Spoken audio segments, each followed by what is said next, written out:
La enseñanza que el día de hoy les quiero compartir tiene como título La adoración falsa. Y vamos a concentrarnos en el capítulo 28 de Segunda de Crónicas, el 14º libro del Antiguo Testamento. Hoy vamos a estudiar la vida del rey Acaz. Como es un capítulo amplio y lo vamos a recorrer, quiero también prestar nuestra atención, enfocarnos en uno de mis versículos favoritos del libro de Salmos. Salmo 96:6 dice: Adorad a Jehová en la hermosura de la santidad. Hoy saldrás de aquí entendiendo lo que es la adoración. Y estoy seguro que Dios nos está invitando a adorarlo.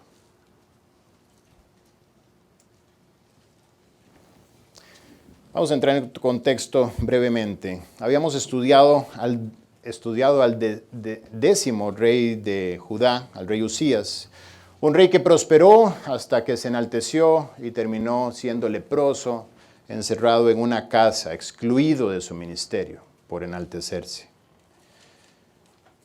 Durante los tiempos de este rey que estaba enfermo, se levanta su hijo Jotam a reinar. Y durante 16 años reina Jotam. Hay muy poco que se dice acerca del rey Jotam. Solo sabemos que empezó a los 25 años a reinar.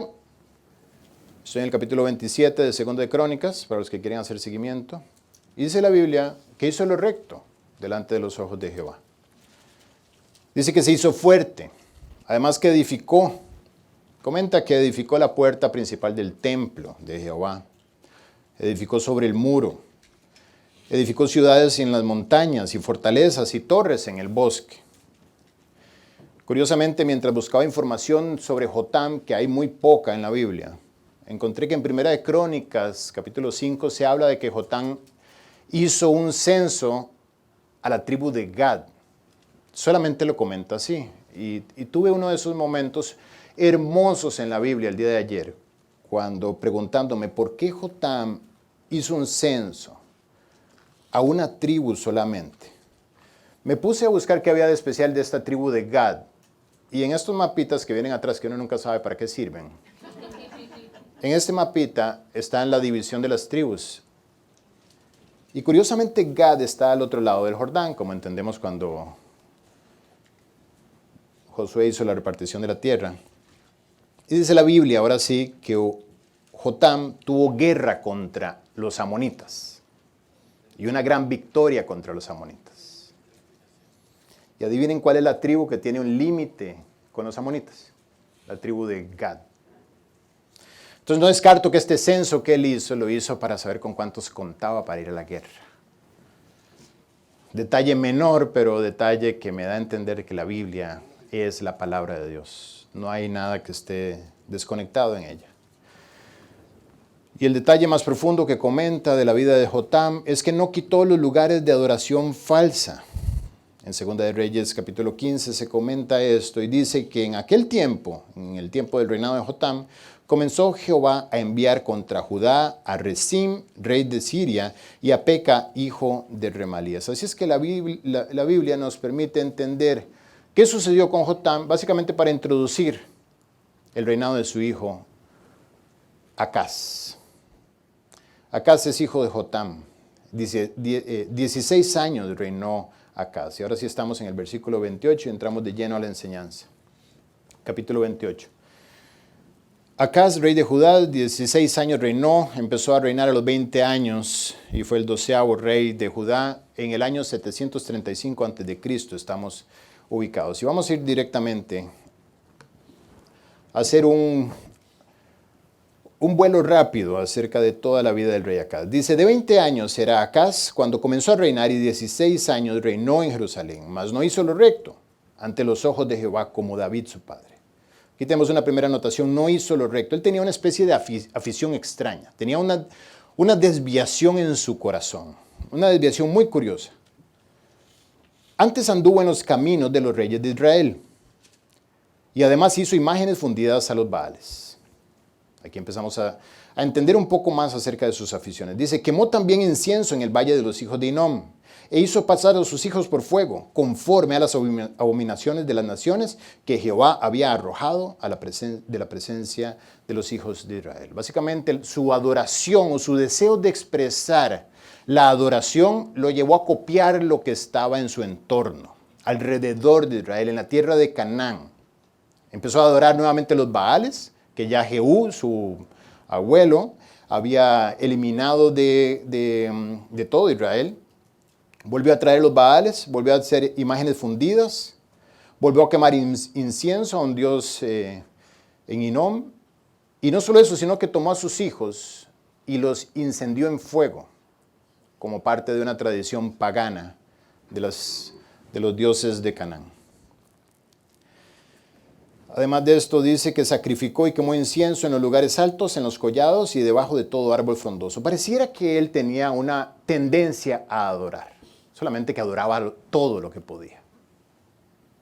Curiosamente, aunque no lo menciona este pasaje, pero buscando ampliar información acerca de su reinado, encuentro que su hijo Ezequías hizo algo cuando tomó el reino.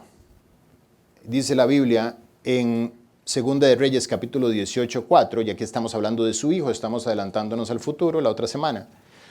Dice que Ezequías quitó los lugares altos y quebró las imágenes y cortó los símbolos de acera e hizo pedazos de la serpiente de bronce que había hecho Moisés, porque hasta entonces le quemaban incienso a los hijos de Israel. ¡Wow! Estamos hablando de Números, capítulo 21. Cuando Moisés toma y funde una serpiente de bronce, la pone en un asta, ya ustedes conocen la historia, los que no lo conocen, les recomiendo que lo lean en casa. Y quienes veían esta asta con la serpiente, tipo de pecado, tipo de la cruz, tipo el bronce, tipo de juicio, quienes veían esta asta con la serpiente clavada eran sanos de la mordedura de las serpientes. Y esto Israel lo tomó como una fuente de adoración y le quemaban incienso. Qué religiosos somos, ¿no? Andamos buscando medios para expresar nuestra adoración que no son medios por los cuales Dios nos dio la capacidad de adorar. Quieren ver al hombre. Es que esto no es un asunto de los cristianos.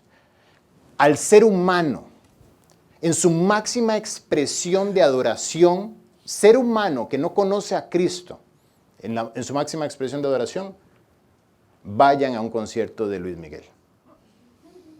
Lo va a saber adorar, solamente que está adorando enfocado en quien no debe, pero movido emocionalmente, dispuesto a desgastarse todo, a gastar el dinero que haga falta. No me quiero meter con Luis Miguel tampoco, no es el punto. Pero lo que quiero es que entendamos es que todos fuimos creados para adorar, todos adoramos.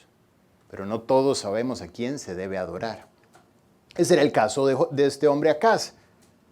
Quería adorarlo todo. Y estuvo dispuesto a tomar a sus hijos y incendiarlos con tal de adorar a un Dios. Y le proponían otro Dios e iban de ese otro Dios. Rescataron ahí de entre el polvo a la serpiente de bronce y le prendían incienso a la serpiente de bronce. Sigue diciendo el versículo 5, por lo cual Jehová su Dios lo entregó en manos del rey de los sirios, los cuales lo derrotaron y le tomaron un gran número de prisioneros que llevaron a Damasco. En este tiempo empieza a suceder algo que va a ir en aumento y es los ataques no solamente que producen muerte, sino que producen deportación de ambos reinos, del reino de Israel y del reino de Judá. Se llevan prisioneros, grandes cantidades de prisioneros hacia la tierra de donde vienen sus enemigos. Así es que su adoración idólatra lo llevó a él a empezar a tener derrotas militares. Sigue diciendo el versículo 5. Fue también entregado en manos del rey de Israel. Ya entendemos un enemigo en el norte, Damasco, los sirios. Segundo enemigo también del norte, Israel, sus hermanos. Dice que Israel lo batió con gran mortandad, porque Peca, hijo de Remalías, Peca es el rey de Israel, mató en Judá en un día, en 24 horas, 120,000 hombres. De repente el reino estaba reducido en 120,000 personas menos. Su adoración falsa le estaba provocando pérdida, no solamente de territorio, sino de vidas. por cuanto habían dejado a Jehová, el Dios de sus padres. Versículo 7 dice, asimismo Sicri, otro hombre poderoso de Efraín, este viene del este, mató a Amasías, hijo del rey, y a Azricam, su mayordomo, y a Elcana, segundo después del rey. Empezó a ver cómo su adoración idólatra le estaba produciendo pérdida alrededor de su gente cercana también. Dice el versículo 8, dice, también los hijos de Israel tomaron cautivos de sus hermanos a 200,000 mujeres, muchachos y muchachas, además de haber tomado de ellos mucho botín que llevaron a Samaria. Perdió 120,000 hombres valientes de su ejército y perdió 200,000. La adoración enfocada donde no debía le estaba produciendo gran pérdida de gente cercana, de sus mujeres, de los niños, de todos los muchachos de Israel. 120,000 muertos, 200,000 deportados. Él tenía un problema. Salto al versículo 16, dice, en aquel tiempo envió a pedir el rey Acaz a los reyes de Asiria que le ayudasen. Otro error, él no se apoya en Dios para salir adelante, sino que pide a los reyes de Asiria, esos están al este también, que lo ayuden, porque también los edomitas, se levantó otro enemigo, fíjate, ya llevamos cuarto con los edomitas. Habían venido y atacado a Judá y habían llevado cautivos. Asimismo los filisteos, 5 de la franja de Gaza, se habían extendido por las ciudades de las Fela y del Negev de Judá y habían tomado Bet-Semes, Ajalón, Gederot, Soco con sus aldeas, Timna también con sus aldeas, y Gimso con sus aldeas y habitaban en ellas. Perdió terreno, perdió gente, perdió poderío, todo por estar adorando a donde no debía. Versículo 19, porque Jehová había humillado a Judá por causa de Acaz, rey de Israel, por cuanto él había actuado desenfrenadamente en Judá y había prevaricado gravemente contra Jehová. También vino contra él Tiglat-Pileser, rey de los asirios. Aquí hago un alto para que noten algo. Él le pidió apoyo en el versículo 16 a los asirios, a este mismo hombre, Tiglat-Pileser. Le pidió apoyo y él viene en contra. Es decir, le pagó, porque no era un apoyo de favor, le pagó con oro y con riquezas. Y el rey de Asiria lo engañó y vino en contra de él. Le recibió el dinero y se volteó en contra de él. El adorador que adora lo que no debe empieza a tener pérdida por todo lado. Y aquí lo están engañando. Quien lo redujo a estrechez y no lo fortaleció. Versículo 21 dice, no obstante que despojó a Acaz la casa de Jehová y la casa real y los príncipes para dar al rey de los asirios. Este no le ayudó. ¿Qué dice eso? No obstante que le dio todas las riquezas que había en el templo, las riquezas que habían en la casa del rey, en el palacio del rey, y además puso un impuesto a los príncipes de Judá para recoger dinero, se lo mandaron todo al rey de Asiria, y él, no obstante eso, vino y no le ayudó, sino que vino y lo atacó, y lo redujo a estrechez. Lo engañaron y perdió sus tesoros, los tesoros del templo. Por implicación nos enseñan que es la comunión personal con Dios, como lo hemos visto con Roboam y muchos reyes que hemos visto cometer el mismo error. Perdió la comunión con Dios, perdió los tesoros espirituales que había tenido, lo engañaron y seguía adorando a quien no debía. Además el rey Acaz, versículo 22, en el tiempo en que aquel le apuraba, añadió mayor pecado contra Jehová. Es decir, ¿cómo añado mayor pecado a todo esto? No me arrepiento, sigo persistiendo en la necedad. ¿Qué fue lo que hizo? Dice que ofreció sacrificios a los dioses de Damasco que le habían derrotado. A ver, Damasco me acaba de derrotar, el norte, los sirios. Asiria y Siria son distintos, ¿verdad? Los sirios me acaban de derrotar. A ver, ¿en qué creen los sirios? Bueno, dale, tráeme esos dioses para yo también creer en ellos, puesto que estoy perdiendo por todo lado. En el momento que Acaz toma su reinado, el reinado está bien cimentado. Recordemos que su padre Jotam, como lo acabamos de estudiar y como estudiamos la semana pasada, Usías, habían aumentado las riquezas del reino, los territorios del reino y el poderío militar del reino. Y Usías hasta había contratado o producido ingenieros que habían innovado en la parte militar y de tecnología. Y este hombre está perdiéndolo todo en absoluto. Y en lugar de arrepentirse y buscar al Dios de sus padres, al Dios verdadero, va y busca a los dioses con D minúscula de Damasco. ¿Por qué? Porque ¿qué dijo el genio? Dijo, el versículo 23, pues que los dioses de los reyes de Siria les ayudan, yo también ofreceré sacrificios a ellos para que me ayuden.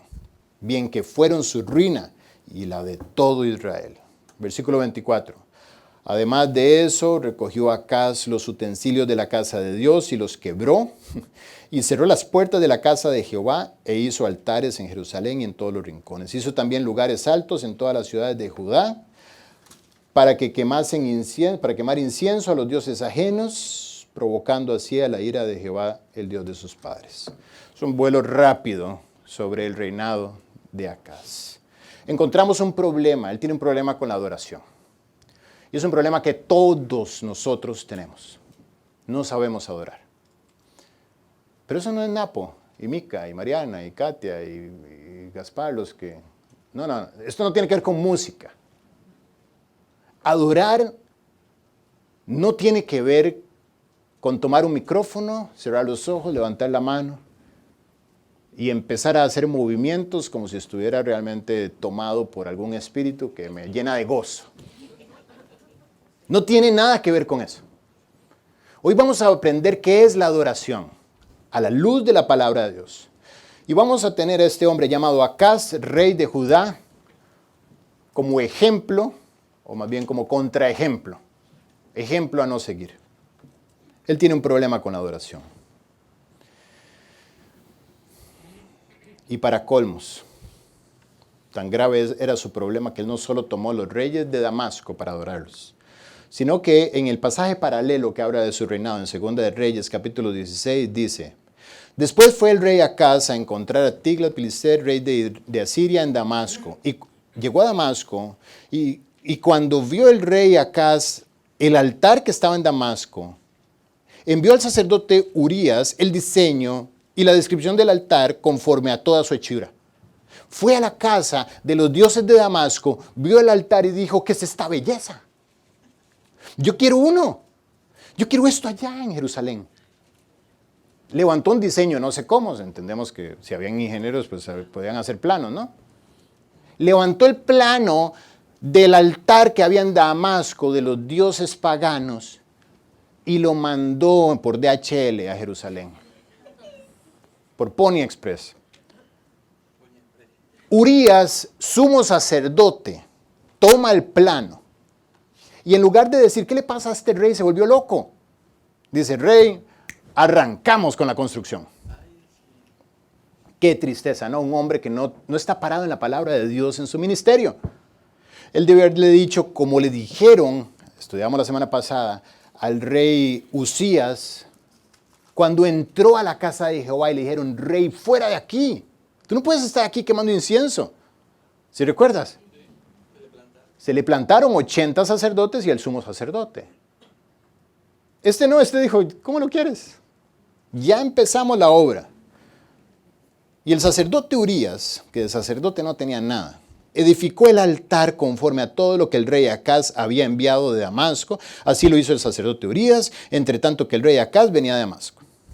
Y luego que el rey vino de Damasco y vio el altar, se acercó el rey a él y ofreció sacrificios en él, y encendió su holocausto y su ofrenda, y derramó sus libaciones, y esparció sangre de sus sacrificios de paz junto al altar. Puede verse como adoración. Puede seguir los pasos de la adoración, pero hay alguien que no está ahí. El adorado. Ahí no estaba Dios. E hizo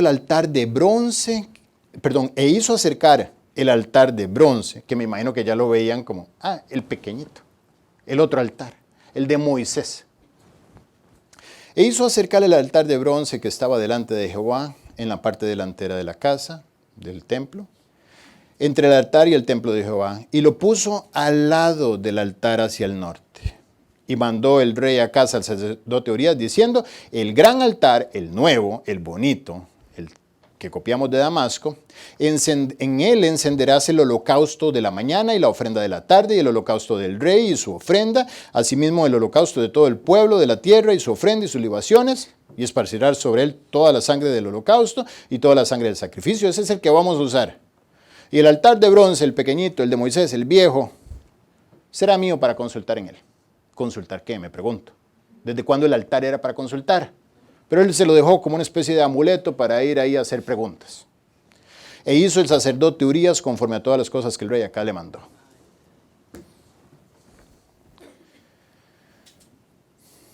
Un problema de adoración. Adoración a los dioses falsos, idolatría pagana. Bien, vamos a ir a la esencia, vamos a aprender. ¿Qué es adoración entonces, Guille? Adoración es toda expresión rendida con el propósito de exaltar a Dios por encima de todo lo demás. No es cantar. De hecho, no es sacrificar animales. Ya lo viste sacrificando animales en un altar donde él no estaba adorando, solamente estaba en una práctica. Toda expresión rendida con el propósito de exaltar a Dios por encima de todo lo demás.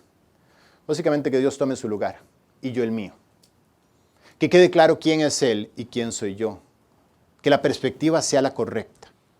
Entendíamos que eso era humildad. Humildad es la correcta perspectiva entre quién es Dios versus quién soy yo. Yo no soy nada al lado de Él. Esto quiere decir que cuando adoras es cuando arrojas todo tu ser como un ofrecimiento al Señor. No hay reparo en mi adoración hacia Él. Dice la Biblia que fuimos creados para adorar. En el Salmo 156 dice, todo lo que respira, alabe a Jehová. Todo lo que respira tiene un propósito. Exaltar la gloria de Dios, por encima de todo lo demás. Ese es el propósito de toda la creación. Y fuimos diseñados para exaltar la gloria. Y cuando Satanás nos quita de enfrente a Dios y pone otro ídolo, a ese adoras, al que sea. Desde un cantante famoso hasta una cuenta del Banco General.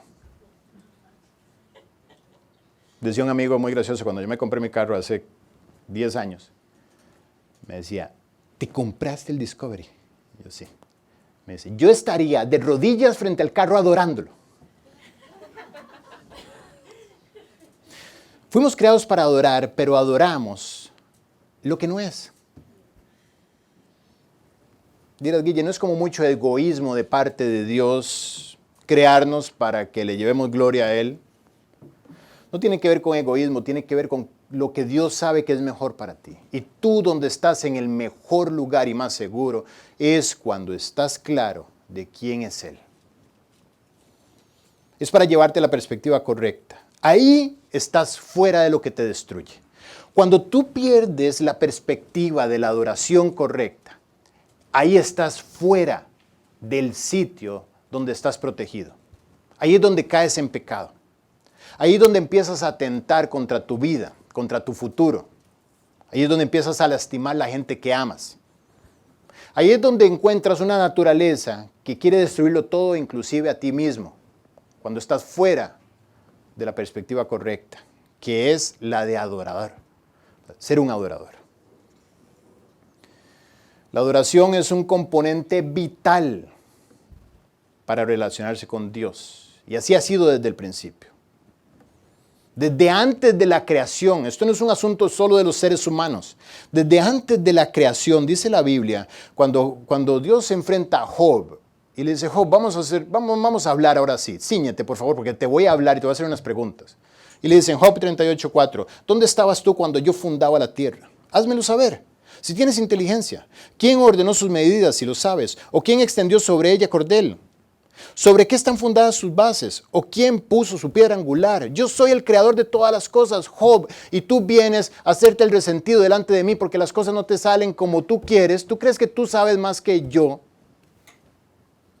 ¿Dónde estabas tú? Oigan la pregunta que le hace. Cuando alababan todas las estrellas del alba y se regocijaban todos los hijos de Dios. ¿Qué hijos de Dios estaban regocijándose si todavía no habían sido creados los hombres? Los ángeles, Los ángeles tenían una sola misión: adorar y exaltar la gloria de Dios. De hecho, entendemos que el ángel caído, Satanás, tenía este ministerio en el cielo. En Ezequiel 28, dice la Biblia, en Edén, en el huerto, está hablándole Dios al diablo, en el huerto de Dios estuviste, de toda piedra preciosa era tu vestidura, de cornalina, de topacio, de jaspe, de crisólito, de berilio, de onice, de zafiro, carbunclo, esmeralda y oro. Oigan esto, y los primores de tus tamboriles y flautas estuvieron preparados para ti en el día de tu creación.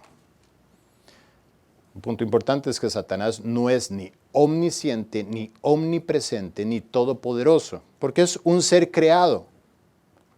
Pero cuando se creó con un propósito, el propósito de adorar. Era el principal adorador. Toda la adoración del cielo era dirigida por él.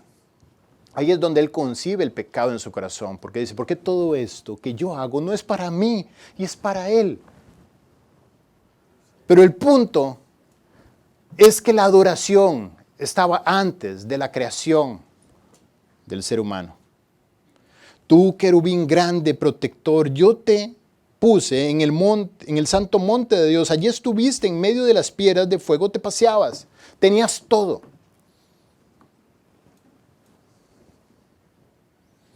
Luego viene la creación y dice la Biblia que la creación tiene un propósito. Salmo 19:1 dice, los cielos cuentan la gloria de Dios y el firmamento anuncia la obra de sus manos. Un día emite palabra, otro día, y una noche a otra noche declara sabiduría. No hay lenguaje ni palabras, ni es oída su voz. Por toda la tierra sale su voz y hasta el extremo del mundo sus palabras. De hecho, en Romanos 1 dice la Biblia que el hombre no tiene excusa cuando dice que no conoce a Dios porque no tiene la palabra de Dios. Y le dice, no, el hombre conoce a Dios desde el principio de la creación. Porque las cosas invisibles de Él, su eterno poder y deidad, se hacen claramente visibles, siendo entendidas por medio de las cosas hechas. Voltea a ver la creación, voltea a ver cómo funcionan los mares, los ríos, el cielo, el ciclo del agua, lo que quieras. Mírate la mano, mira esto. Tienes que concluir que hay un Dios. Mira el ojo, cómo enfoca de cerca, cómo de largo también abre la pupila, cómo crece el vientre de una mujer embarazada. Tienes que concluir que hay Dios. Eso no puede ser casualidad. Eso es robarle el intelecto al hombre que se cree intelectual. No tiene ni sentido. Pero el punto es que si tú observas la creación exalta el nombre de Dios. Dios existe, dice la creación desde la mañana. Los pájaros cantan y ellos están adorando a Dios. Y no tienen, como dice Mateo, no tienen ni graneros, ni guardan.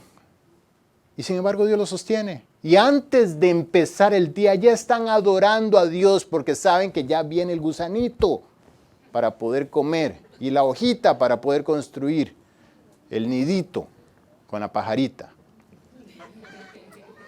Y están adorando, no saben, ellos sí cantan y dicen cada día su propio afán. Vamos a cantar y a celebrar. No sé si va a llover, no va a ser el viento, no tengo ahorros, dice el pajarito. Mira los lirios del campo, considéralos. Examina los lirios. Qué belleza un lirio, ¿no? Busca un artífice de madera, de tela o de lo que sea. Nunca podrá construir la belleza de un lirio. Sin embargo, Salomón, con todo su esplendor, con todo su dinero, no se pudo vestir jamás como se viste un lirio. Y si Dios tiene cuidado así por las plantas, que hoy son y mañana no son, el lirio no dura nada, no tendrá cuidado de vosotros. Ese es nuestro Creador. La naturaleza alrededor nuestro anuncia que Él existe, que está vivo, que te ama, que no eres casualidad, no vienes de los monos, no vienes de los extraterrestres, no vienes de un choque de hidrógeno con un relámpago y no sé cuántas estupideces dicen por ahí.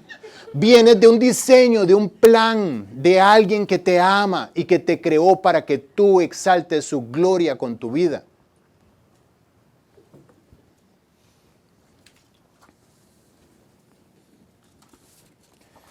Así sucede en el cielo también. En el cielo la adoración es constante. Dice Apocalipsis 4, cuando Juan va al futuro, va al cielo, Y dice que ve 4 seres vivientes que tenían cada uno 6 alas alrededor y por dentro estaban llenos de ojos. No entendemos realmente esta metáfora. En fin, la cosa es que él está viendo en el cielo que hay algo que está ocurriendo. Que no cesaban de decir día y noche, santo, santo, santo es el Señor Dios Todopoderoso, el que era, el que es y el que ha de venir. En el cielo esto es lo que se escucha por los pasillos. La adoración celestial. Isaías tiene la oportunidad también de tener una visión. De hecho, en paralelo ya en este momento está ocurriendo el libro de Isaías desde la muerte de Usías, el abuelo de este hombre acá que estamos estudiando. Ahí el Isaías, también Miqueas y Oseas están empezando a predicar. El tema es que Isaías es llevado al cielo y dice que tuvo una visión donde estaba en el templo de Dios. Y por encima de él había serafines, cada uno tenía 6 alas, con 2 cubrían sus rostros, con 2 cubrían sus pies, y con 2 volaban, y cada uno daba voces diciendo, Santo, Santo, Santo, Jehová de los ejércitos. Toda la tierra está llena de su gloria. Es decir, la adoración ocurre en el cielo. Todavía no he comentado yo acerca del hombre, el Homo sapiens, como le dirían los científicos. No he comentado yo acerca de la humanidad, y ya toda la creación adora a Dios. Sin embargo, el hombre en el Edén, cuando fue creado, Adán, estaba rodeado por dentro y por fuera de la capacidad de adorar. Si entendemos la adoración como la capacidad de tener comunión con Dios, estaba en comunión perfecta con Dios. La vida era perfecta para Adán y para Eva. Todo era adoración. De hecho, antes de crear a Adán, estaba estudiando ayer, estaba concluyendo yo del capítulo 1 de Génesis, que luego lo veremos. El mismo Dios, antes de que estuviera el hombre, Él estaba adorando. Es un misterio, porque Dios, siendo uno, Él también es 3, Padre, Hijo y Espíritu Santo. Y también Él tiene conversaciones consigo mismo. Y en cada uno de los días de la creación, Él termina adorando. ¿Cómo lo sé? Porque vio Dios que era bueno, día 1. Termina el día 2, vio Dios que era bueno. Todos los días dice, qué bueno soy en esto. Yo debería dedicarme a la creación, ¿no? O sea, todo me está quedando grandioso. 7 días, 7 veces dice, y vio Dios que era bueno. Dios dice, me voy a adorar yo ya que todavía no he creado el hombre. Así fue el propósito en el Edén. Vio Dios que era bueno, 1 por día. Cada día hubo una adoración. Sin contar la creación levantándose, las plantas brillando para Él, los ríos sonando, los peces saltando. Todo para Él. Sin embargo, llega Génesis 3. La caída del hombre, el pecado. Y curiosamente, el pecado no toma por sorpresa a Dios y su deseo de que el hombre exprese la adoración. Sin embargo, ahora el hombre incorpora un elemento nuevo de parte de Dios para su adoración. Un elemento que no estaba antes. Y aquí les voy a pedir toda su atención. Aquí nos vamos a meter en un tema nivel avanzado, semi avanzado. Vas a medir tus capacidades el día de hoy. Esto es para lectores profesionales. Vamos a hacer una traza de este elemento que se incorpora en Génesis 3. Yo no sé si ya sabes cuál es. Vamos a hacer una traza desde Génesis 3 hasta el día de hoy con Acaz. 17 puntos. Así es que este es el momento para no dormirte. Por favor, presta suma atención y más bien incorpórate siguiendo la huella digital de este elemento que se incorpora en Génesis 3, que es el altar. Adán y Eva, dice la Biblia que cuando el hombre cayó, Dios hizo túnicas de pieles y los vistió. ¿Qué hizo Dios? Sacrificó un inocente animal delante de ellos. Tomó sus pieles como resultado del sacrificio y cubrió la desnudez, cubrió la vergüenza del hombre. Nunca había tenido vergüenza por andar desnudo, pero cuando él cae en pecado, él por primera vez dice, tuve miedo y me escondí, y toma hojas de higuera y se cubre su desnudez. Dios le quita las hojas de higuera, ahí nace la religión. La religión que es la búsqueda del hombre. sí, para agradar, usando métodos para agradar a Dios que Dios no puso, Dios no creó. Toma la higuera y Dios le dice, dame eso. Esto yo no lo instituí. Esto yo nunca lo pedí. Eva, dame acá. Eso no. Y le pone pieles, lo reviste de la vida del que murió inocentemente. Primer altar de la historia de la humanidad. Génesis 3. Vamos adelante en la historia. Síganme los lectores profesionales. Caín y Abel. Génesis 4 dice que Abel trajo también de los primogénitos de sus ovejas, de lo más gordo de ellas, y miró Jehová con agrado a Abel y su ofrenda. Abel ofreció una oveja y Dios le agradó. ¿Por qué? Porque era lo que él había instituido, un sacrificio. Sin embargo, Caín no hizo esto. Caín fue y trajo lo mejor. Lo mejor de su cosecha. Y a Dios no le agradó. De hecho, en Hebreos 11:4 dice, pero Abel ofreció a Dios más excelente sacrificio que Caín, por lo cual alcanzó testimonio de que era justo, dando Dios testimonio de sus ofrendas. Estas ofrendas de Abel eran ejecutadas en un altar, donde él sacrificaba a estos animales. Caín se amargó contra Abel porque él ofreció del fruto del trabajo de sus manos, de lo mejor de las hortalizas y de la cosecha. Ofreció lo mejor que pudo y lo puso delante de Dios. Y Dios le dijo, esto no, Caín, esto no es. Y Caín, en lugar de decir, ay Dios, entonces ¿qué es? Ah, es un corderito, yo lo traigo, no hay problema, un altar, lo montamos. Él se amargó en contra de su hermano. Nuevamente la religión. Caín, religioso, persiguiendo a Abel, el que estaba haciendo lo correcto, hasta matarlo. Vamos más adelante en la historia, Génesis 8. ¿Sí recuerdan qué hizo Noé cuando se desciende del arca en el capítulo 8?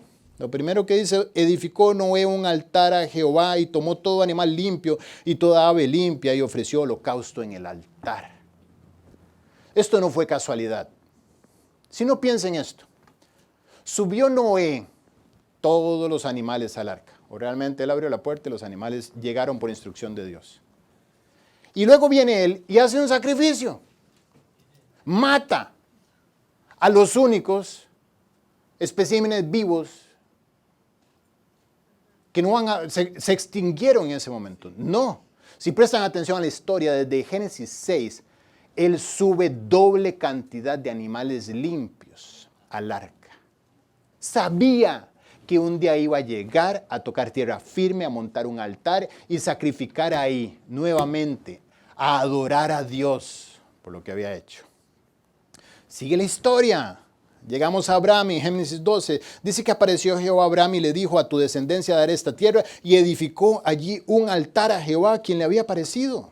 Más adelante Dios le dice, ahora muévete para un lugar llamado Manre, que está en Hebrón, y edificó allí altar a Jehová en Génesis 13:17. Su hijo Isaac, en Génesis 26, ya grande, dice que se le apareció Jehová aquella noche y le dijo, yo soy el Dios de Abraham, tu padre. No temas, porque yo estoy contigo y te bendeciré y multiplicaré tu descendencia por amor de Abraham, mi siervo. Y edificó allí un altar, invocó el nombre de Jehová y plantó allí su tienda. Abraham, Isaac. ¿Qué hay de Jacob? Más adelante, Génesis 33, dice la Biblia que Jacob, después que llegó sano y salvo a la ciudad de Siquem, en la tierra de Canaán, cuando venía de Padán Aram, y acampó delante de la ciudad, compró una parte del campo, donde plantó su tienda, de mano de los hijos de Amor, padre de Siquem, por 100 monedas. Y erigió allí un altar, y llamó ese altar el Elohí Israel. Jacob edifica su altar. El altar ha sido un elemento, generación tras generación del ser humano, después de la caída del Edén, necesario para el relacionamiento con Dios. No se me pierdan acá. Seguimos adelante. Más adelante, Moisés en el Éxodo. Dice la Biblia que después de que Moisés pelea contra Amalek, esta escena donde tiene que levantar la vara y Aarón y Hur le sostienen los brazos, etc. Dice que después de que deshizo Josué a Amalek, Jehová dijo a Moisés, escribe todo esto en memoria de un libro, etc. Y dice más adelante, y Moisés edificó un altar y llamó su nombre Jehová Nisi, por cuanto la mano de Amalek se levantó contra el trono de Jehová y Jehová tendrá guerra con Amalek generación tras generación. Si recuerdan la historia, Moisés edifica un altar para darle la gloria a Dios por la victoria contra Amalek. Más adelante, el mismo Moisés, Dios le da las instrucciones de construir un tabernáculo. ¿Y qué llevaba ese tabernáculo? Varios elementos. Uno de ellos era el primero que te encontrabas al entrar al atrio principal. Y le dice en Éxodo 27:1, harás también un altar de madera de acacia de 5 codos de longitud, de 5 codos de anchura. Será cuadrado el altar con su altura de 3 codos. Un altar más o menos de 4 metros por 4 metros y cierta altura. Y le dice, y ese va a ser un santuario único. En Levítico 17 le dice, habló Jehová a Moisés diciendo, habla a Aarón y a sus hijos y a todos los hijos de Israel. Esto ha mandado Jehová. Cualquier varón de la casa de Israel que degollare buey o cordero o cabra fuera del campamento o dentro del campamento y no lo trajera a la puerta del tabernáculo. ¿Por qué la puerta del tabernáculo? Porque ahí estaba el altar. Para ofrecer ofrenda a Jehová delante del tabernáculo de Jehová, será culpable de la sangre de todo varón, de la sangre que derramó, será cortado del tal de entre el pueblo. Dice Dios, hasta ahora han ofrecido sacrificios por todo lado, ahora lo vas a hacer en el altar del tabernáculo que yo he puesto. Esto es importantísimo, síganlo por favor.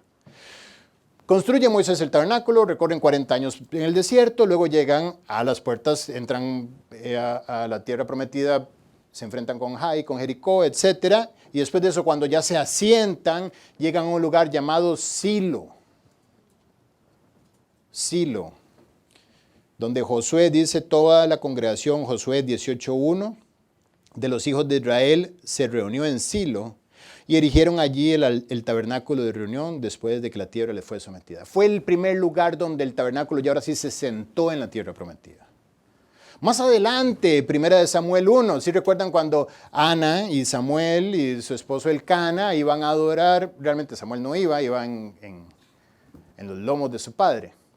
Pero iba Ana y Elcana. Ana la confundían con borracha porque lloraba y lloraba y lloraba porque quería un niño. ¿Dónde estaba sucediendo eso? En lo que llama la Biblia el templo de Dios.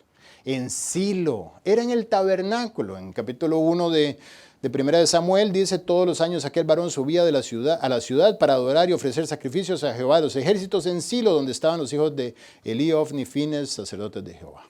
Más adelante entendemos que hay una guerra contra los filisteos. ¿Recuerdan qué pasa? Peleó Israel contra los filisteos e Israel fue vencido y huyeron cada cual a sus tiendas. Entendemos que hubo una gran derrota, pero aquí sucede algo particular. Los filisteos se llevan ¿qué? El arca de Jehová. Aquí ya estoy perdiendo algunos. Vamos por el punto 12, quedan 5 más. El arca fue tomada y los filisteos se roban el arca de Dios.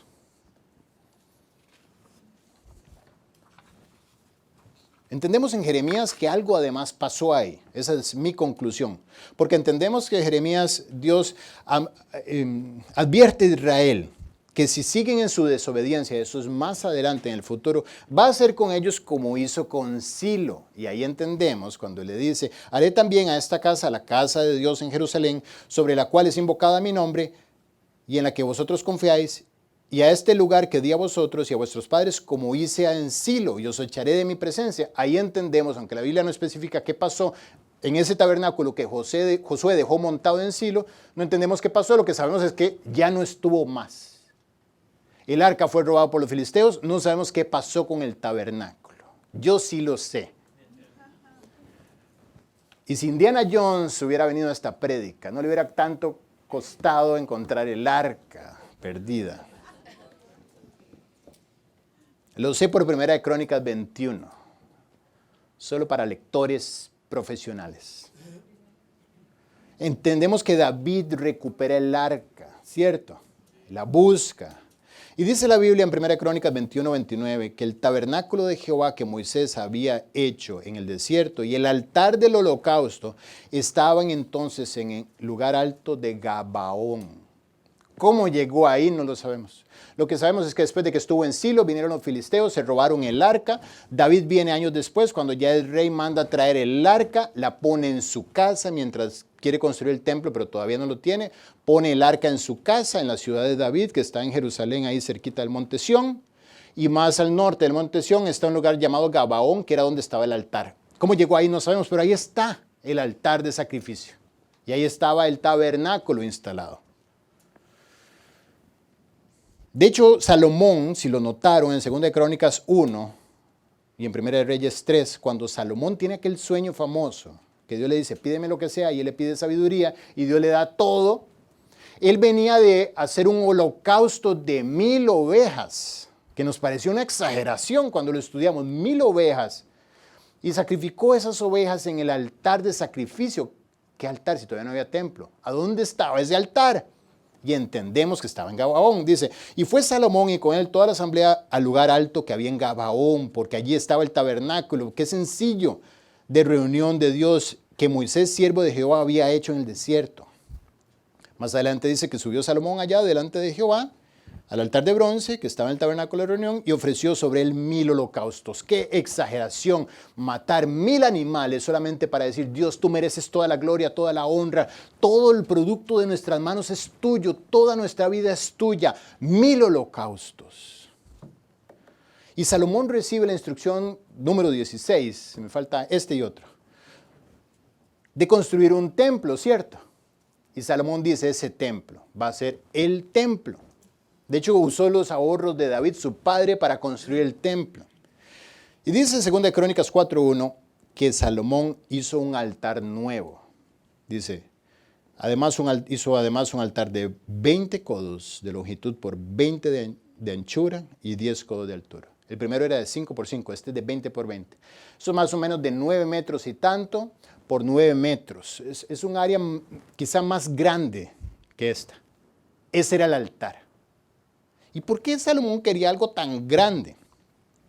Dice que cuando se dedicó el templo, cuando se inauguró el templo, cuando Salomón acabó de orar, en 2 Crónicas 7, y aquí terminamos nuestra traza del tabernáculo y del altar de sacrificio, cuando Salomón acabó de orar, descendió fuego de los cielos y consumió el holocausto y las víctimas y la gloria de Dios llenó la casa. Fue el sello de Dios diciendo, me agrada lo que hiciste. Entonces el rey y todo el pueblo sacrificaron víctimas delante de Jehová y ofreció el rey Salomón en sacrificio 22,000 bueyes y 120,000 ovejas se dedicaron en la casa de Dios aquel día. Si nos parecían 1000 muchas, aquí él dice, no, vas a ver lo que es mucho. 22,000 bueyes. Eso era sangre por todo lado. Eso era carne por todo lado. De hecho, fue fiesta en todo Israel. Y 120,000 ovejas. Por eso necesitaba un altar más grande. Ok, gracias por acompañarme en esta travesía para ubicar el altar. Ese es el altar del templo. Ese es el altar que Acaz ahora dice, córramelo para allá, porque yo me voy a traer uno de Damasco. ¿Sí entienden lo que está pasando? Dios instituyó un medio para tener relación con Él desde Génesis 3. Vas a prestarle atención al altar porque ahí es la única forma en la que tú vas a poder acercarte a mí. A través del cordero inocente que vas a sacrificar. Esa es la única forma en que tú y yo podemos tener relación. Yo soy el camino, la verdad y la vida. Nadie viene al Padre sino por mí. No me traigas otros altares a adorar. No me traigas otros medios, por más increíbles que suenan. Solamente hay un Cordero de Dios que quita el pecado del mundo y es Jesús. Eso era el significado del altar. No eran las ganas de matar animales y de tener carnicería ahí.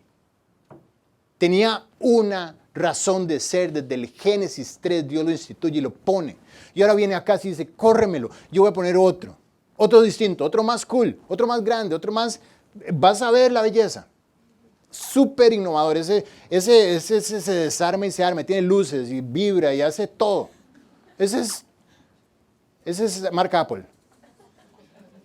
para que me entiendas, ese se maneja con Wi-Fi. Si entendemos la adoración, debemos concluir que la adoración es la comunión con Dios en acción. Cuando estás en comunión con Dios, estás adorando. Y eso lo expresas en tu vida. 1 Pedro 2:9 dice, mas vosotros sois linaje escogido, real sacerdocio, nación santa, pueblo adquirido por Dios, para que anunciéis las virtudes de aquel que os llamó de las tinieblas a su luz admirable. Tú eres lo que eres para que adores. Dios te salvó para que fueras un adorador. si entendemos el tabernáculo de reunión y el templo como una figura de la relación con Dios, cuando entras al tabernáculo, ¿cuál es el primer elemento que está? El altar de sacrificio. Cuando recibas, o si ya recibiste el estudio que se llama Caminando Diariamente con Dios, entenderás que lo primero que te encuentras para tener la comunión con Dios es el altar de sacrificio. ¿Por qué? Porque tú no puedes ir a Dios directamente sin antes pasar por la cruz, sin antes pasar entendiendo lo que significó el sacrificio. Decía Charles Spurgeon, todo hombre debe escuchar el evangelio todos los días, porque todos los días lo vas a necesitar.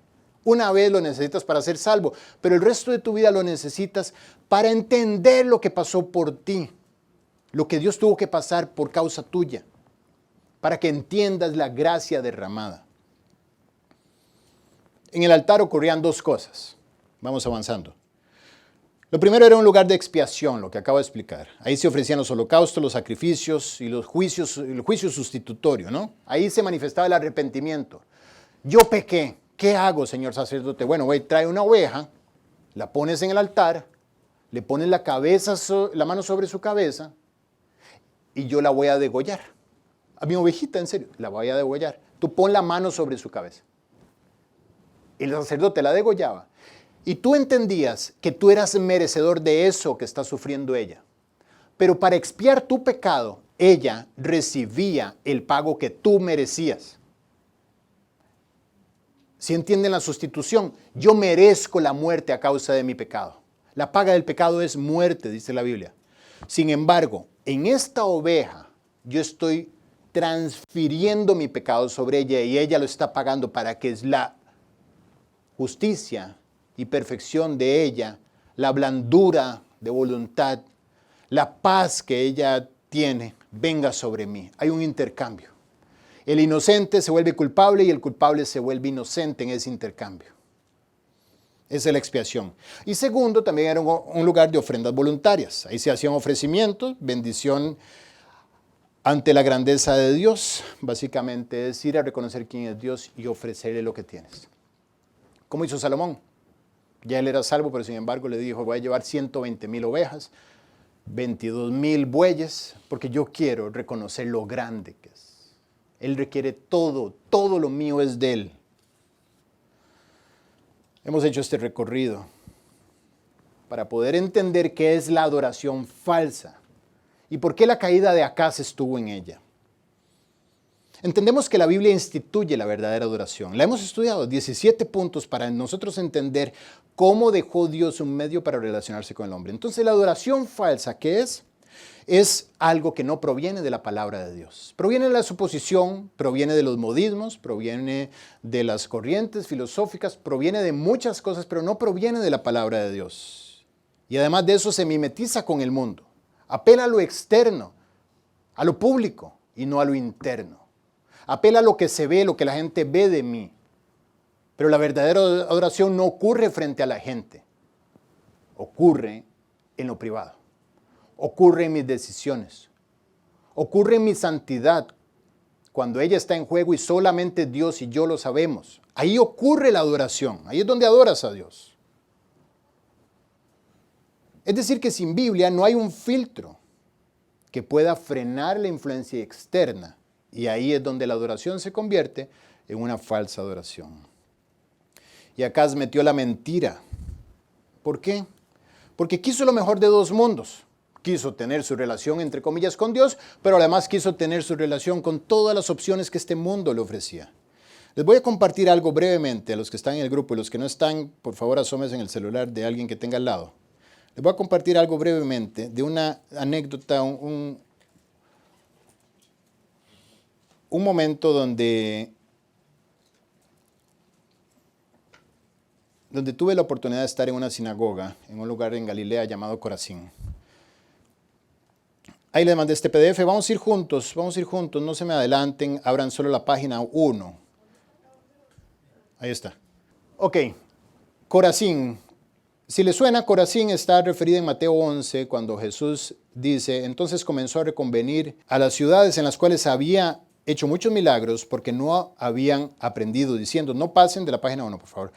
Ay de ti, Corazín, ay de ti, Betsaida, porque si en Tiro y en Sidón se hubieran hecho los milagros que se han hecho en vosotras, tiempo ha que se hubieran arrepentido en ceniza y en silicio. Es decir, Corazín efectivamente es una ciudad en el norte de Galilea, en una de las montañas justo por donde ocurrió la multiplicación de los 4,000 y de los 7,000. Tuve la oportunidad de estar ahí y me pareció increíble las ruinas de esta sinagoga. Una sinagoga que data del tiempo de Jesucristo, más o menos 2,000 años tiene. Vamos a la página 2. En la página 2 van a ver la arquitectura tan preciosa que tenían, los detalles arquitectónicos, etc. Los moldes usados, la tecnología usada, hacía entender que era un lugar lleno de gente que amaba ese sitio, gente que quería realmente aprender la palabra de Dios en un lugar agradable. En la página 3, y aquí es donde quiero que prestemos atención, mientras caminaba por dentro de las ruinas de la sinagoga, me encontré esto. Si lo ven, esta carita, página 3. Para asombro mío y de todos, nuestro guía explicó. ¿Saben qué es ese rostro? Y ahí está esta placa que está al lado. Es el rostro de Medusa. Medusa. Si no saben quién es Medusa, ella es de la mitología griega, una diosa de la mitología griega. Una diosa que cuando mirabas a sus ojos te convertías en piedra, según la mitología griega. Todo esto es mentira. La pregunta es, ¿qué hace una imagen de Medusa entallada dentro de la sinagoga, templo local, en otras palabras, de Jehová en Corazín? ¿Qué hace esa decoración en el templo? A mí me llamó demasiado la atención de ver que lo que ocurría en aquel entonces, lo que ocurrió en Acaz cuando fue a Damasco y dijo, tráiganse el altar para el templo, quiero algo igual. En el tiempo de Jesús también andaban escuchando cosas fuera de la palabra de Dios y trayéndola a la relación con Dios y decorando su lugar con cosas que estaban fuera de las creencias judeo-cristianas en este momento, para adoptarlas como parte de sus fuentes de adoración. Y ahí en la página 4 tienen los guías turísticos, para que los vean. ¿A dónde voy con esto? La adoración falsa es tomar un Dios que no es Dios y adorarlo como si fuera Dios. La adoración falsa es correr al altar del dinero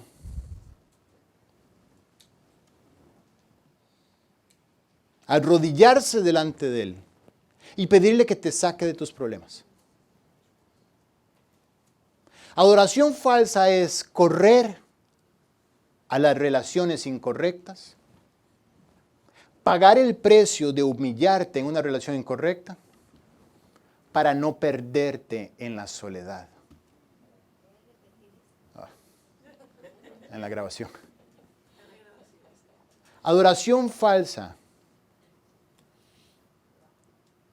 es temblar porque la salud se está afectando y la vida se está yendo. Y el Dios que te da vida de salud pareciera ya no estar. Adoración falsa es buscar prosperar en mi vida en función de mi currículum, en función de mis relaciones. Es traer todas esas medusas de afuera que el mundo adora y meterlas dentro de mi comunión con Dios. Adoración falsa es hacer a un lado el Dios al que Acaz pudo haberle dicho, defiéndeme, e ir a Siria a decirle, defiéndeme tú, y darle todos mis tesoros para que me engañe, porque no te va a defender. Adoración falsa es decirme, si no me tomo esta pastilla no voy a poder dormir, y si no me tomo esta otra no me voy a poder levantar. Y si no me tomo esta otra voy a comer de más, y si no esta no voy a poder entonces estar con el ánimo que necesito. Adoración falsa es todo aquello que tú pones delante de ti para honrarlo como un medio de sostenimiento de tu vida que no es Jehová, que no es Jesucristo. Estamos llenos de falsa adoración. Adoración falsa es que tu corazón se conmueva delante de las obras que este mundo admira y que van en total oposición a la palabra de Dios. Escuchaba a una persona darle un consejo a otra. Es que mi nieto se va a casar y se va a casar con una persona que es trans, con otro hombre. ¿Qué hago? Cómprale un regalo, ve a la boda, dale un abrazo y felicítalo. Adoración falsa es poner por encima de lo que Dios ve como hermoso y puro algo que está corrompido. Adoración falsa es ir en contra de la palabra de Dios. No es cantar, no es desentonar porque canté.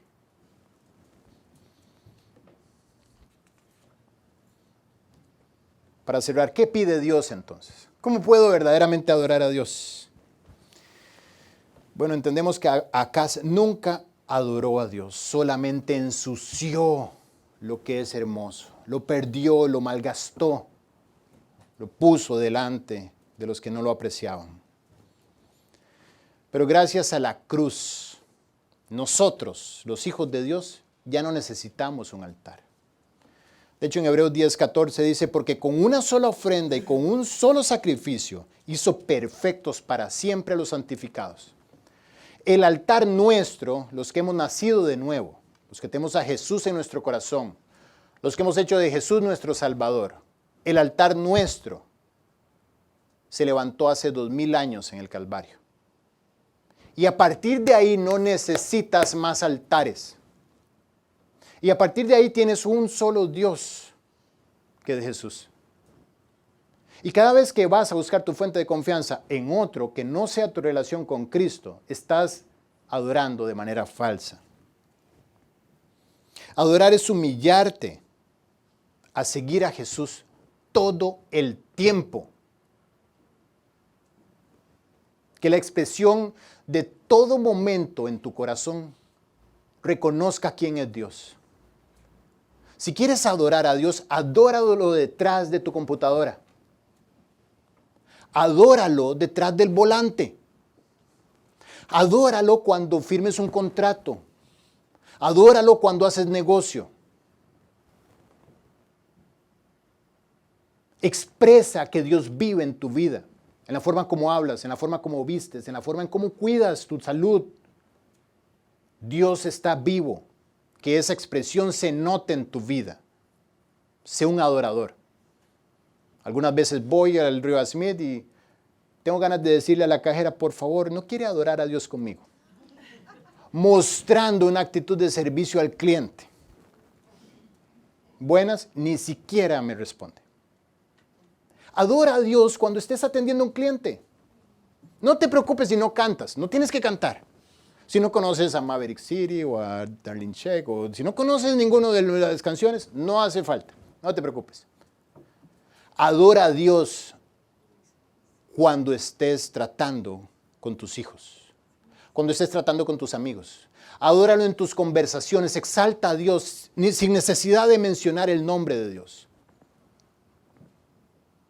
Pero en la forma en cómo eres transparente. Adora a Dios en tu celular. Que no haya miedo de revisarlo. Adora a Dios cuando alguien te venga a hablar mal del jefe o del socio o del compañero de trabajo. Adóralo ahí. No quiero saber. No cuentes conmigo para murmurar de otra persona o para difamarla. Adorar es seguir a Cristo. Tomé una referencia de esta mujer, de hecho, Darlene Shek. Quien no la conoce, ella es prácticamente la fundadora del Ministerio de Alabanza de Hillsong. Y para mí de las joyas de la adoración. Hay un libro que ella escribió que se llama Adoración sin reservas. Y cito, debería haber tiempos de adoración de los que solo sepan usted y el Señor. Aun si usted es parte de un equipo de alabanza, sus momentos más gloriosos de adoración deben ser fuera de la plataforma, cuando usted se encuentre solo con Dios. La intimidad sincera es privada. Los mejores momentos que usted puede pasar con su mejor amigo no son los momentos públicos. Debemos reverenciar los momentos que tenemos con Dios. No hay sustitutos para el tiempo que se pasa con Dios. No hay sustitutos para una relación con Cristo. Es estupendo cantar canciones hermosas acerca del Señor, pero eso no es suficiente. Adorar y hablarle al Señor con palabras llenas de devoción. Adorar a Dios es inclinarse ante Él, reverenciarlo y admirar su belleza. Veo la adoración como un beso tirado hacia el cielo. La palabra adorar es un verbo que se define como considerar con gran o extremo respeto, honor o devoción. Es una expresión activa de nuestro amor hacia Dios. Es algo vivo y visible que se revela a través de nuestras acciones y no solo a través de las palabras que hablamos. La oración involucra darnos por completo al Señor. Esa no es una actitud ritual, ni una emoción musical. Es algo que personifica y refleja la generosidad desinteresada de Cristo. La adoración es un movimiento en nuestros corazones, nuestros pensamientos y nuestra voluntad dirigido hacia el corazón, los pensamientos y la voluntad de Dios. ¿Qué se espera de nosotros? En Miqueas 6, versículo 6 dice, ¿con qué me presentaré ante Jehová y adoraré al Dios Altísimo? Esa es la pregunta que nos hacemos. Si realmente quieres seguir a Cristo, ¿cómo te adoro, Señor? Hay tanta confusión, tanta corriente, no sé cómo es. Yo personalmente me confundo, tengo tiempo orando con esto. Dios, ¿cuál es la adoración que quieres para nuestra iglesia? Ahora las personas se suben descalzas a los escenarios, con ropa rota, tatuajes, pelos. No tengo nada que decir de la forma, no tengo nada en contra ni a favor de eso. Pero mi punto es, ¿será que ahora esa es la forma? ¿Será que hay algo en eso? Porque todo está girando a que así debe ser. Dios, ¿cuál es la forma? Y Miqueas lo pregunta. ¿Con qué me presentaré ante Jehová y adoraré al Dios Altísimo? ¿Me presentaré ante Él con holocaustos, con becerros de un año? ¿Se agradará Jehová de millares de corderos o 10,000 arroyos de aceite? ¿Daré mi primogénito por mi rebelión, el fruto de mis entrañas por el pecado de mi alma? ¿Qué le ofrezco, Dios? El versículo 8 dice, oh hombre, Él te ha declarado lo que es bueno. ¿Y qué pide Jehová de ti? Solamente hacer justicia y amar misericordia y humillarte ante tu Dios. Vive humillado delante de Dios en todas las actividades de tu día a día y vas a ser el mejor adorador del mundo. En Juan 4:20, si lo conocen, una mujer se levanta en Samaria y le dice, Señor, ustedes, los judíos, dicen que hay que ir a Jerusalén a adorar. Nosotros, los samaritanos nos decimos que es en este monte donde se debe adorar. ¿Dónde se adora? Ella estaba pensando en la mecánica de adoración. ¿Es con la mano arriba o la mano levantada o es de rodillas en el piso o descalza? O sin bañarse. ¿Cómo es que se hace esto? Jesús le responde y le dice, mujer, créeme, que la hora viene cuando ni en este monte ni en Jerusalén adoraréis al Padre. Vosotros adoráis lo que no sabéis, los samaritanos. Nosotros adoramos lo que sabemos, porque la salvación viene de los judíos.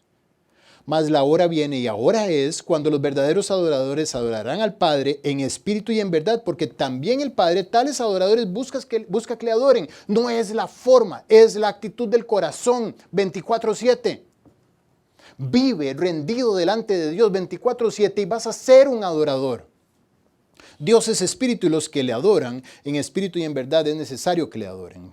¿Por qué verdad? Yo lo adoro en verdad porque estoy siguiendo al Señor de la verdad. Cuando obedezco su palabra, cuando inviertes tiempo en su palabra, estás adorando como nunca antes. cuando estudias la Biblia, aquí estamos en un evento de adoración increíble en este momento. Estamos estudiando la palabra de Dios. Esto es adorar a Dios. Sí, por supuesto, la música, entendiendo todo esto, nos puede conducir también a expresar quién es Dios y quiénes somos nosotros. Está perfecto. Alguien preguntará, pero en esta iglesia no adoran, ¿verdad? Claro que adoramos. Aquí adoramos. A veces cantamos. Pero adoramos todo el tiempo. En 2 Timoteo 2:21, Pablo le dice a Timoteo, así que si alguno se limpia de estas cosas, ¿de cuáles cosas tienes que limpiarte? De la adoración falsa en tu vida, de lo que sabes que está mal y que deshonra a Dios. No te atrevas a levantar la mano si sabes que tienes que limpiar eso.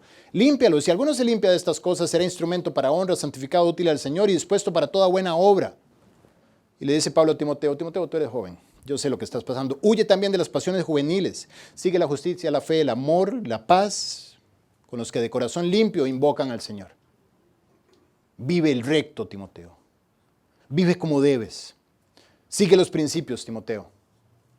Con todos los que de corazón limpio invocan al Señor. Busca adoradores y rodéate de ellos. Y vive de esta manera. ¿Cuál es mi altar entonces? ¿Cómo es que hago la entrega? ¿A dónde llega el creyente a ofrecer el sacrificio? Bueno, en aquel lugar del corazón que se llama la voluntad. Ese es el altar. Ahí es donde debes rendir tu vida todos los días. Donde te ofreces y haces la entrega. En Romanos 12, 1, 2 dice, así que hermanos, os ruego por la misericordia de Dios que presentéis vuestros cuerpos en sacrificio vivo, santo y agradable a Dios, que es vuestro culto racional. Eso es adoración. No me traigas más inocentes corderos, no me hagas obras. Tráeme a ti mismo. Presenta vuestro cuerpo, vuestro ser, en sacrificio vivo. Ponlo delante del altar de tu voluntad todos los días y tírate ahí. Dile, Dios, no se haga como yo, sino como tú. Adoración de Jesús en el Getsemaní. Cumple tu voluntad en mí, Dios. Ya entenderán el famoso Padre Nuestro cuando dice, hágase tu voluntad en la tierra, así como en el cielo, Dios. Que se haga lo que tú piensas, no lo que yo quiero. Ahora, si puedes escuchar mi oración. También la Biblia dice, sean conocidas vuestras peticiones delante de Dios en toda oración y ruego, obvio. O sea, Dios, yo quiero esto, pero hágase lo que tú dices, Dios, tú eres el que sabe. Te encargo mis hijos, mi familia, mis negocios, mi matrimonio. Te encargo todo lo mío, Dios, hazlo como tú consideras. Ofrece vuestros cuerpos en sacrificio vivo, santo y agradable a Dios, santo, separado del mundo, no con medusas en tu corazón. Donde está, por un lado, aquí está Dios y por aquí está este pedazo del mundo que todavía me encanta. Aquí está este monumento a las cosas maravillosas que este mundo ofrece. Y aquí está mi traje de Ken y aquí está mi ropa de Barbie y ahí está mi carro, mi Corvette rosado de Barbie. Y ando con una mezcla en mi corazón de cosas del mundo y no del mundo. No, un sacrificio vivo, santo, separado y agradable a Dios. Que tu vida sea un verdadero cántico celestial que diga gloria, gloria, gloria a Dios, santo, santo, santo es Dios, el que era y el que es y el que ha de ser, como los querubines que están en el cielo en este momento gritándole a Dios en su santidad, tú eres el único digno de toda la honra, Dios. Así es que adora con todo tu ser, adora con tus ojos. Los ojos puestos donde deben son más hermosos que el mejor de los tenores cantándole a Dios. Adora a Dios con tus ojos, con tu boca. Usa tu boca para lo que edifica. Que toda palabra que salga de tu boca sea buena para la necesaria edificación a fin de dar gracia a los oyentes. Usa tu boca para construir en la vida de los demás. Usa tu mente para adorar. Que todo lo que en tu mente ocurra sea santo. Y lo que viene a veces a la mente como una ráfaga de viento que huele mal, cierra la puerta para que no entre más. Adora a Dios con tu cuerpo, adóralo en tus negocios, adóralo en tus planes, adóralo con tus recursos. Y por último, el Salmo 96, 9 dice, adorad a Jehová en la hermosura de la santidad. Temed delante de él toda la tierra. Vamos a orar. Amado Padre, gracias. Te queremos adorar, Dios. De todo corazón te lo digo, te queremos adorar. Toma nuestras vidas. Las arrojamos delante de ti. Cumple tu voluntad en todo lo que te has propuesto. Cueste lo que cueste, Dios.